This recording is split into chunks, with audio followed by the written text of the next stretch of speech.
The Modi government and the Tamil Nadu government are at virtual war over a range of issues. What began as a disagreement over the language policy has now opened up to talk about a whole bunch of other things. Everything from imposition of Hindi as alleged by Tamil Nadu, to the symbol for the rupee, to the delimitation debate, to, of course, a larger North versus South debate. I'm Barkha Dutt, you're with the Mojo Story. On the program today, we're looking at the fault lines that have erupted.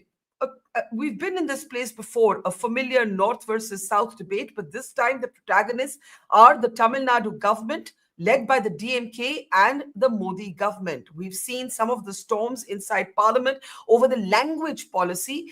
The BJP argues that there is no imposition of any language. The DMK says that the Tamil Nadu government is being coerced, blackmailed, and held hostage, with the centre sitting on funds that are rightfully to be sanctioned for the Tamil Nadu government. In the midst of all this, there is also a fight over the symbol of the rupee. The Tamil Nadu budget dropped the conventional symbol and replaced it with Ru. Why did the Tamil Nadu government do that? In the meantime, there's of course a larger debate over delimitation, an imminent policy change that could shift the way politics is contested and understood in our country. On the program today, we'll be speaking to P. Thiaga Rajan. He's one of the most articulate and vocal defenders of the DMK government. He's been on a bunch of interviews. You've also read his columns on the language issue, as well as many other affiliated issues that are now at the epicenter of this battle between the Modi government and the Tamil Nadu government. I want to welcome PTR, as he is known, to the program. Thank you, Mr. Thiaga Rajan. Good to see you. Let's start with language. Let's start there. You have written most recently that the Tamil Nadu government is being coerced, funds are being held back. The union government has argued back and said that, in fact, the NEP, the National Education Policy of 2020, does not impose any language. It only talks about a second Indian language in addition to the language of the state. What then is the quarrel about? If the NEP is from 2020, why is the DMK contesting this policy in 2025? And if the government at the center assures that there is no imposition of Hindi planned, what are you precisely objecting to? Actually, it's always better. First of all, thank you for having me. And I would say it's always better to be well informed rather than take whatever line the government of India says. This NEP is the third NEP in the history of India. The first one was in 1968. Second one was in 1986, amended in 1992. This is the third. The profound difference till now is not whether it's 2020 or 2025, is that all these NEPs have always called for three language, and all the time the government of Tamil Nadu has never adopted any of these NEPs. First time, though the first and second times it was passed as a bill. This one is not even passed as a bill in the parliament. But we have never taken the NEP as our policy, not since independence, not in any of the previous iterations. The profound difference this time is not about the NEP or not, it's about the government of India using the NEP as a kind of weapon to say that unless you implement the NEP, we will never give you the funds that was already approved by the parliament in the finance bill passed after last year's budget. So from the basics of it, the difference is not whether the NEP calls for three, not whether it calls for Hindi, not whether we adopt it or not. All those things have stayed the same over the last 70 years. What is different now is the government, which otherwise weaponizes so many aspects of governance and the federal or the union to state relationship, is also weaponizing this, much like it has done for other funds, where they say unless you put the PM's picture, you will not release the money. Here they say unless you adopt the NEP, we will not release the money. We say that's extortion. We're not going to do that. I take your point about the three NEPs, and the first one was, if I remember correctly, in 1968. I think the counter question from the center is this: if there is no imposition, I hear you that the difference is they're withholding funds, and you think that is extortion. But their argument, or some of the questions even people like Yogendra Yadav, for example, have raised is, let's not make this into a Hindi bashing moment. Yogendra Yadav is with the opposition. He's not with the Modi government. He's saying, let's not make this into a Hindi bashing opportunity. And there is no forced Hindi imposition. So can we first clear the air on that? Do you not adopt this NEP? This NEP, not the previous ones, which actually made Hindi mandatory, but this one doesn't. So I'm not sure how I can make this simpler. You keep asking a question that makes no sense to me. We have never accepted an NEP, period. Not in 1968, not in 1986, not in 1992, not in 2020, not in 2025. I don't know how bad the understanding is. We do not believe that there should be an NEP. We have always kept our own formula, and we don't think that you should tie already approved money in the parliament to some additional condition that is extra constitutional, extra legislative. Maybe I don't know how to make it simpler than no, no, that. no. You don't have to re-explain it to me. I understand that Tamil Nadu has never agreed with the NEP, and you don't think that funds from the center that are duly the states should be tied to the NEP. I get that. I am only trying to broaden this conversation to ask you, what is the disagreement with the NEP? It's a philosophical question. Oh, What is the listen, disagreement? there are 100 disagreements. You should read. We have all kinds of problems, from a forced three-language formula, irrespective of what the formula is, to the need to do public examinations at 5th grade and 8th grade, to so many aspects of the NEP are not suitable to us, to categorizing streams of vocational training relatively early without ensuring everybody gets to 10th grade or 12th grade. There are 100 aspects of the NEP we don't like. It's not just one. Everybody wants to make it a inflammable debate by making it about one thing. We don't want the NEP. We have never adopted the NEP, and we have never adopted whether it was a Congress government in Delhi or a BJP government in Delhi. This is not politics. This is Tamil Nadu protecting its educational model, which has produced really good results, better than any large state and better than any state that allegedly has implemented a three-language formula and is failing at getting even one language done properly. That's it, simple. Okay, let me ask you what next. You heard the Union Minister Dharmendra Pradhan in Parliament. He alleged that Tamil Nadu had initially agreed to the MOU, then backed out. He made the argument that children of DMK leaders who study in private school are anyway, schools, for example, that follow a central board do have the three-language formula. So it's only kids in government schools who are suffering. How do you respond to that? That even within Tamil Nadu itself, there is a divergence in policy between government schools and private schools. I must confess, I'm getting a bit tired of these inane, arguments. Let me break each one down one last time. The first one is, there are more than 1 crore students studying in a two-language formula system in Tamil Nadu, and about 15 lakh students studying in an alleged three-language formula, though none of the Kendriya Vidyalayas even has a Tamil teacher. So this is not as if it's like 50-50 or 80-20 or whatever. It's overwhelming majority is studying two languages, number one. Number two, we are saying that we will not have a compulsory third language. We will only have 2 compulsory languages. That is a proven formula, not only in Tamil Nadu, in most of the international boards, like International Baccalaureate, IGCSE, AP, they only have a 2-language formula. It's not like we are the only geniuses in the world. A lot of international education only focuses on 2 languages because they have other things to learn. They have science, they have math, they have humanities. Now with all the new AI, they have many things to learn. The last thing I will say is, it is not in the nature of decent politics to start personalizing whose children go where. Let me be very specific. How long will it take for me to ask you how many union ministers' children study in government schools as opposed to private schools? How long will it take for me to ask you how many of their children study at Harvard and Oxford instead of some university in Delhi or in Gujarat? My point is, every parent will want to give their children the best education possible. That is human nature. I hope most people understand that. The next question is, generally people who are MLAs, MPs, ministers tend to be above average incomes and above average economic situation. So everywhere in the world, you will find that the children of political leaders who have reached some level of success will be like upper middle class or above people studying in various types of schools. That is not the basis for why anybody's policy should be what? Were I to go down, stoop down to the level of personalizing this, I will ask for the union minister's list of children. How many of them are studying in Hindi language schools? How many of them are studying in Oxford? How many of them are studying in Harvard? We just choose to do dignified politics about policies and not personalize this. If they want to do it, let them do it. There's an old Tamil poetry. It says that if a rabid dog bites you, will you bite it back? If somebody without culture goes with a bad attitude, will you go back and start talking to them in their own language? We will stay at the policy level, right? We are not going to get down to this personalization, which is the weakest form of argument. It is an inane, irrational argument. I could easily twist it around. I don't want to because I have decency. So what next? What are the options before the Tamil Nadu government if this standoff continues? Do you go to court? Is there any sort of space for negotiation with the center? What happens next?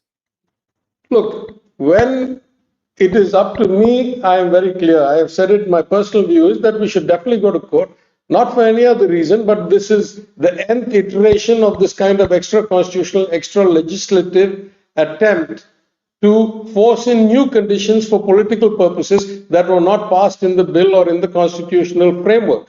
Therefore, I would like to see whether we are still functioning as a constitutional democracy and whether the Supreme Court actually has the courage to support the Constitution and ensure its framework is still valid. That's my personal view. But I don't make these decisions. I'm not the education minister. I'm certainly not of the seniority, of many of the senior ministers, of the chief minister will make the decision. So he will do what he thinks is right. He has made public comments. I don't want to reiterate those comments. But as far as I'm concerned, the onus here is on the government of India to follow the law and the bill they passed and the constitutional framework. If they don't do it, then if it were up to me, I would certainly go to court. Not just for about this money, because the chief minister said, no amount of money can make us change our profound views and our philosophy. And I'll go get to that later in a different time. I'm not sure the money makes that much difference in outcomes. We have not seen it in other states. So it's not that we're going to sacrifice our children's future or something by not taking this money. We think it's much better for our children to keep 2 languages than take the extra money for the sake of 3 languages. But the profound point is, should we or should we not function as a constitutional democracy? Is there a way to validate whether the constitution is still in effect at the court? That would be my view, but the government will make its own view. It's not my department. I'm on public record on this view.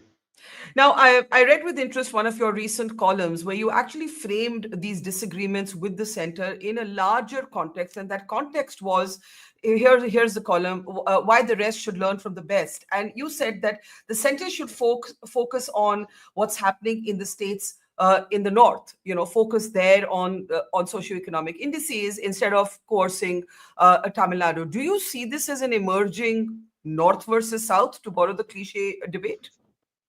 There's no anybody versus anybody. Let me first start by saying that heading was not picked by me. The article is written by me, but the editors of the newspaper choose the heading. My point is not any of this. I don't think this is about the DMK. I don't think this is about politics. I don't think this is about South. I don't think it's about North. This is about India and its future.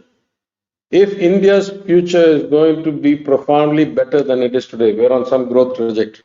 If we're going to expand that trajectory, which I think the opportunity is right for us, as I've said in that article, as China slows down and the world needs another equivalent large economy with a lot of human beings, then India is in a prime position to replicate those 2-3 decades of growth that made China go from a few $100 to $12,000, $13,000, unprecedented in the history of mankind, that 1 billion odd people moved up that much. That opportunity is dependent on only one thing. Forget which party is running the government. Forget which, south or north or geography. It is based on increasing the per capita productivity of the youth of this country. Now I say, if that is the basis, surely if I'm a thoughtful person and trying to optimize the outcome, I should find the place where the per capita productivity, education, healthcare is the worst and try to improve that. That is what thoughtful people would do. It doesn't matter. Let me be brutally honest. It doesn't matter if Tamil Nadu's growth is plus or 1%, minus 1% to its relative trajectory. We have actually built a good platform. We have inclusion. We have almost everybody in the system. We have a good social construct. Our economy is going to do well even without that much additional support. Even if somebody tries to constrain us, they can only slow us down a little. If they help us, they can only help us move up a little. Where it comes, because we're only like $4,000 something per capita income, we're in the middle income level.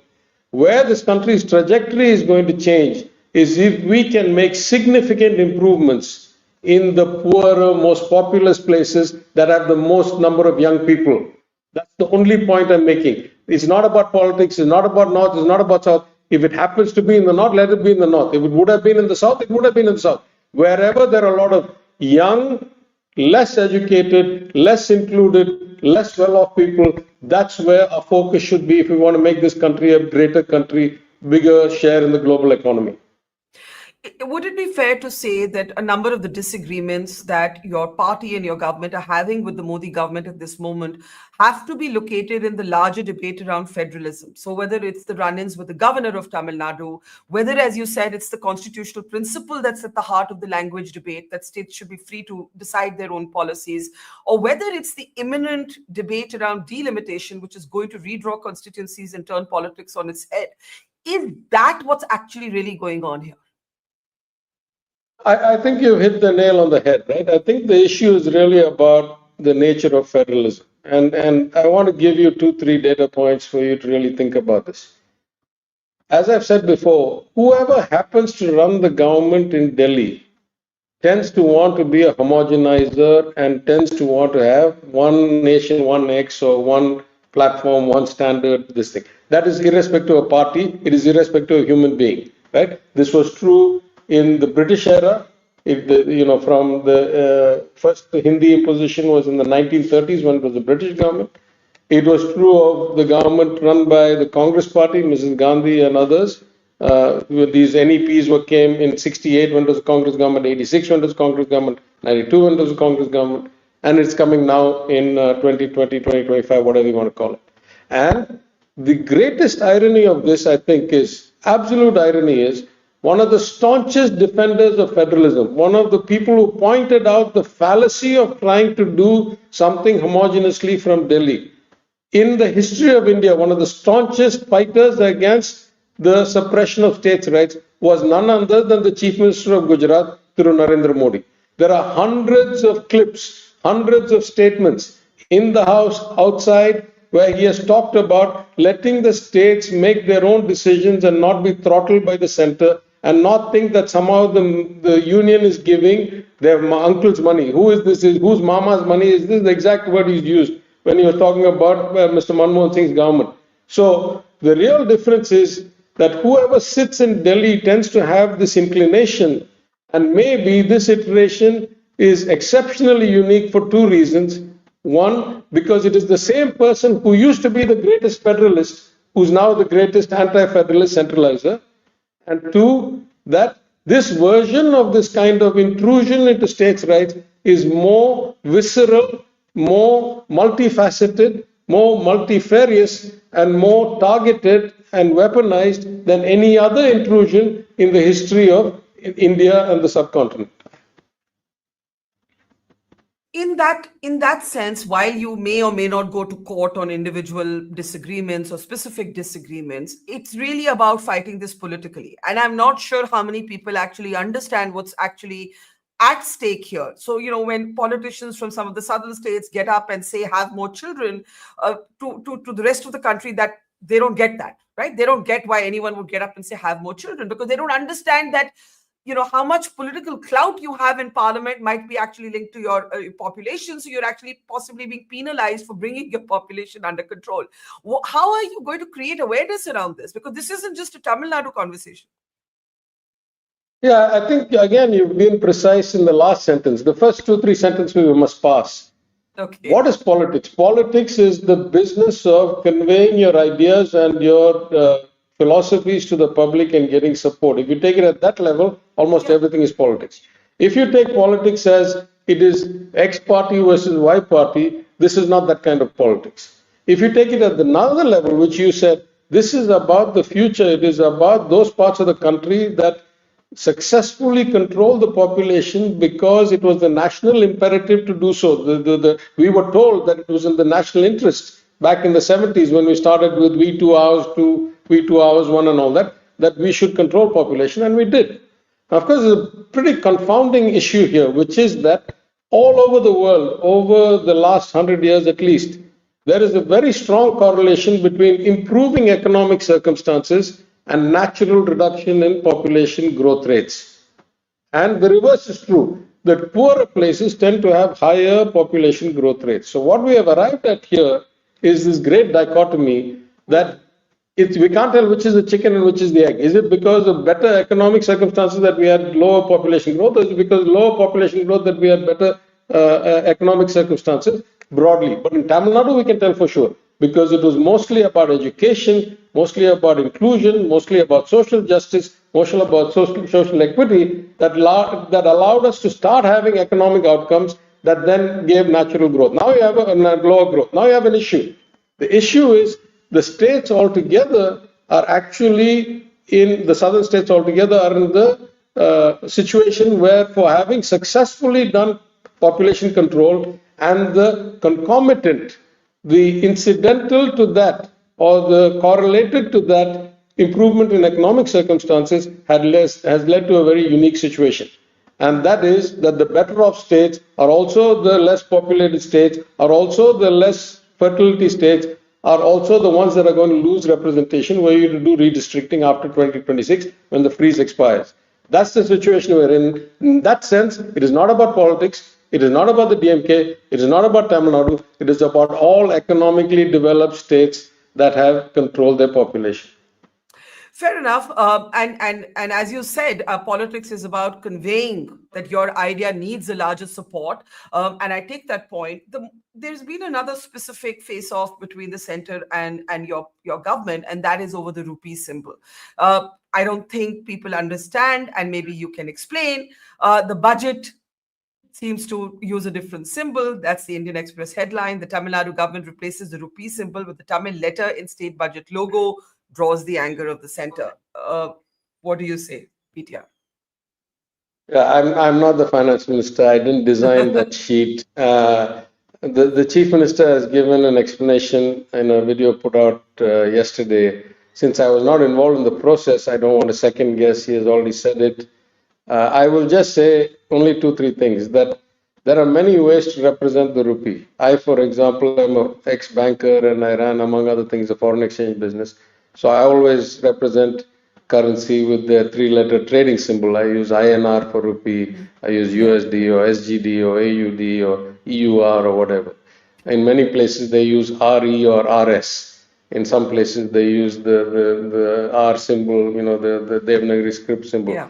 In many places, they use the Tamil symbol, including through Annamalai, who's the president of the state BJP, including through Nirmala Sitharaman, who's the finance minister. When they have tweeted in Tamil about issues, they have used that symbol in front of the rupee. So I assume that using any of these symbols, from INR to RE to RS to Devanagari to rupee, whatever it is, Tamil, is all based on the audience that you are writing it for and what are they likely to read. So for me, it is not such a big issue because I have seen everybody use every symbol over the course of time. For it is a means of communicating something. Whatever the other political aspects are, I was not involved in any of this. I didn't even see it by coincidence. I didn't even attend the budget presentation because that day I was on a mission to go meet the Kerala Chief Minister for this Joint Action Committee. So I didn't even know about this happening till after I was well on the tour of return. So I don't have much to add about that. Let's end with this Joint Action Committee and what you're planning. Next to widen the resistance towards some of these policies, homogenizing policies, as you call them, by the center. What's the plan? Okay, I think I want to use this opportunity to just say 2 or 3 things that may be not so clear to everybody in the country. So it's not about resistance, it's about rights, it's about future. So let me just say 3 things. One, there is no other country in the world, certainly of our scale, but even any mid-income or mid-sized country, where so much of the executive power or legislative power is concentrated at the union level and so little of it at the state and almost none at the local body level. I've talked about this many times before, but just for completeness, I'll say it here again. When I lived in the United States, the school board, the police, all of these were by the town or the village, selected, appointed, paid, policied, everything. The curriculum was set by the school board for that village or that town. The sales tax and the store rules of when open, close, and all that stuff was set by the county level, what we call district. States and cities can levy income tax and give licenses and so forth. And so if you really look at it, the US is much more devolved in power than us. Here you take China. I used to do as an international banker. I was a global head of some banking. In China, you have to get bank licenses by province. There is no pan-China bank license. You have to, even if you're an international bank, you have to go get province, which is equal to our state by state, right? The city of Shanghai runs its own police force, its own environmental clearance permits, its own industrial policy, its own school. So the devolution of power, because it is more efficient, because it is more accountability between the elected person and the elector, this is natural for a society. For historic reasons, not to be debated at length here, our constitution is greatly concentrating the power in Delhi. This is the first point. The second point is, when there is so much power in Delhi, your representation there matters a lot. So having 5% or 7% is a big difference in that place, because that's where all the power and all the money and all the revenue is coming from.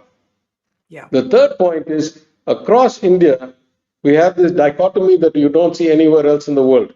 The dichotomy is that the states or the places that have the highest populations and the highest fertility rates also have the poorest economic outcomes.